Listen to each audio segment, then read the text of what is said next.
How's it going, everybody? Sean Ross here, and I am ready to talk about some MHA. My Hero Academia manga chapter 158, which was entitled Chisaki's Abnormal Compassion. Now, I have been waiting for this chapter all week long, as many of you guys have, ever since chapter 157's cliffhanger of Deku about to harness One for All full cowl at 100%. And honestly, this chapter did not disappoint in showing us the strength, the speed, and the power that Deku now has utilizing 100% without breaking any of his bones or actually tearing any of his muscles. With Eri's support and him going at 100% against Overhaul, I thoroughly enjoyed especially the last few pages of this chapter. But I think the main subject that I definitely want to discuss about this chapter definitely deals with Overhaul's character himself, because we got a lot more characterization about his overall character and kind of come to learn why he's going after this goal with these quirk removing bullets and kind of like, trying to rid the world of the quirk disease in a way. I find that to be very interesting, fascinating, and definitely want to just dive into that just a little bit more as it was displayed in this chapter, because after reading this chapter, besides, fanboying about Deku using 100%, it's actually now coming to the realization that Overhaul, Stain, and Shigaraki kind of share the same ideology where they want to change the current state of the world, but the way they want to go about it and the way they want to change it is very, very different. So I have a lot to talk about just in Overhaul in general, but I will still geek out just a little bit on Deku and just his kicks and punches that he delivered in this week's chapter. But of course, there's going to be a bit sad news, because next week with chapter 159, we're going to have to wait just a little bit longer. So in case some of you guys are unaware, My Hero Academia will not have a new chapter next week. Horikoshi is going to take a week break to where he can recoup and collect data, whatever that may mean. But whatever he needs to do this week break, I hope he takes it, relaxes just a little bit, gets back to 100% full health, and then just comes back with chapter 159 and just delivers us a nice quality chapter. And that's not saying that the last couple chapters we've had have not been quality, because the art, I think, in this chapter and the last couple chapters have been amazing. There are a few pages in this chapter itself that I really enjoy, especially with Overhaul in his monstrous form up in the sky after Deku kicked him, but then also the final page double spread of Deku coming in and punching Overhaul in the face, which very much reminded me of when he punched Stain when he came in to rescue Ida. But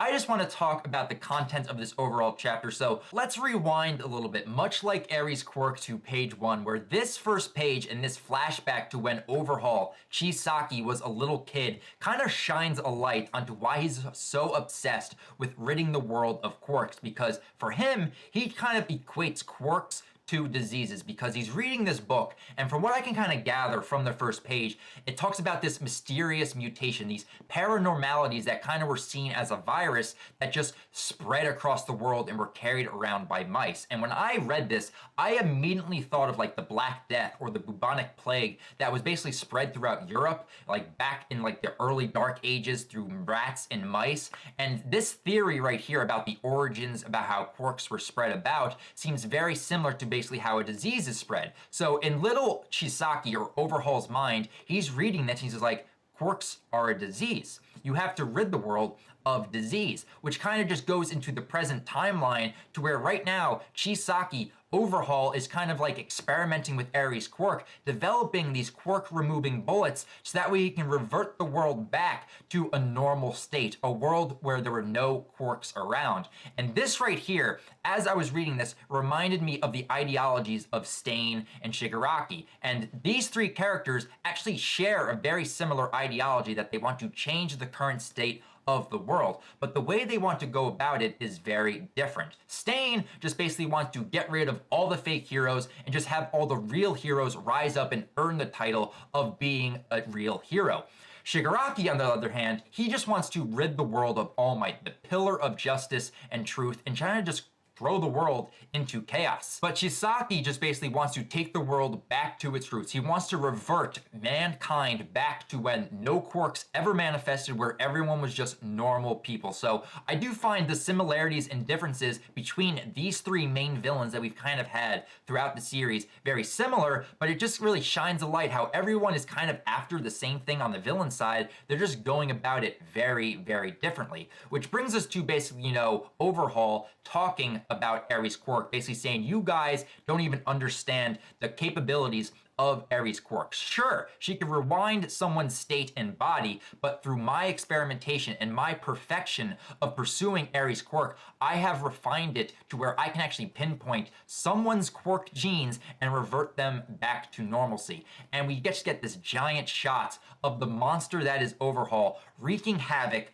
on the entire city. And what I love about this section is that it really does show the civilian casualties that are taking place as Overhaul is tearing down these buildings with his multiple arms. Most authors, I believe, wouldn't really show the reactions from the civilians within their homes, but just getting those three panels really goes to show that, like, even though Deku and Overhaul are fighting in the middle of the streets, there are still civilians. There are still possible casualties from their battle they're about to go on. And what I love about this too is that, like, as Overhaul is just, trying to just stop and just destroy Deku, but we get this little panel of Deku coming in for a kick, and the next shot of Overhaul up in the atmosphere from a 100% one-for-all full-powered kick just sends him flying. I love the look of this page. It's absolutely drawn so beautifully well. And then just seeing Deku's face as he's realizing, Aries' power right now is getting a lot stronger, but she still doesn't know how to stop her quirk and how to control her quirk.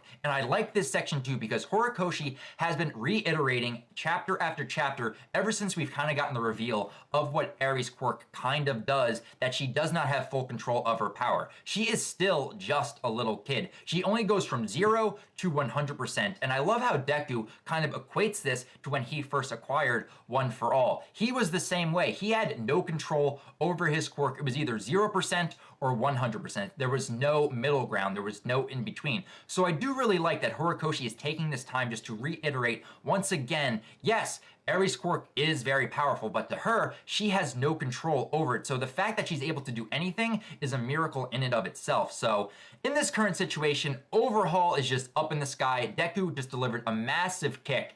And then we move over to all of our kind of like side characters for this chapter. We see Toga and Twice looking in awe at Deku's just strength and power. Even Toga, who just adores Deku, is in awe and just basically saying like, wow, Deku is really, really strong. And Twice eventually, snaps out of it and realizes that his clone that he created of Mr. Compress is gone. And then we flash to where the clone is slowly melting as it's being subdued by Ryukyu's dragon form. We see Ochako basically tending to Sir Night-Eye, taking him up back to the surface, trying to find an ambulance or a hospital, because very soon, if they don't actually find care for Sir Night-Eye, he might actually die in this arc. But I think many people also might be asking the question is like, wait a minute, Froppy is with this group as well. Where is Froppy? If you guys remember last chapter, they told Froppy to go tend to Lemillion, Togata. So right now, we have Ochako tending to Sir Night-Eye, we have Froppy tending to Lemillion, and right now Ryukyu is trying to basically contain the clone of Mr. Compress. But this next section of the chapter, the flashback dealing with Chisaki and the boss of the Yakuza Pops, I find to be very,